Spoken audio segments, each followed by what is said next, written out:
આ છે જગતના તાતની વેદના.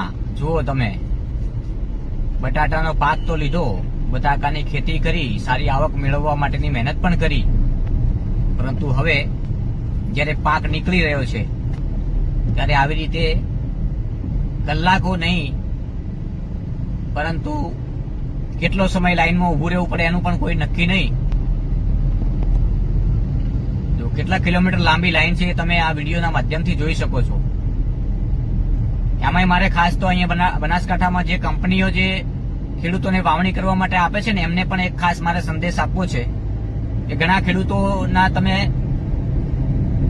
બટાટા ભરીને જયારે તમારા કોલ્ડ સ્ટોરેજ જે ભાડે રાખ્યા હોય ત્યાં અમારો આ જગતનો તાત પહોંચતો હોય છે અને ત્યારે તમે એમની વેદના સમજ્યા વગર, એમની મહેનતને સમજ્યા વગર એમ કહો છો કે આ તો નહીં ચાલે, આ તો અમારે સાઈઝ નાની પડે.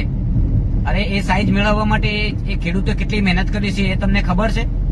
અને તમે જયારે વાવણી કરવા કંપની વાળા આપતા હોય છે ખેડૂતને ત્યારે એવી કઈ બોલી કરેલી હોય છે કે તમારી સાઈઝ પ્રમાણે જ અમે તમને તમારી સાથે વ્યવહાર કરશું? એટલે કંપનીઓ વાળાને મારો સંદેશ છે, એક પણ મારા જગતના તાતની વેદના સમજ્યા વગર જો ખેડૂતનું એક પણ ટ્રેક્ટર પાછું મોકલ્યું કે આ નહીં ચાલે તો હવે મેદાનમાં આવવું પડશે અને કંપનીઓ વાળાની ખેર પણ નથી. સમજી લેજો તમે લોકો.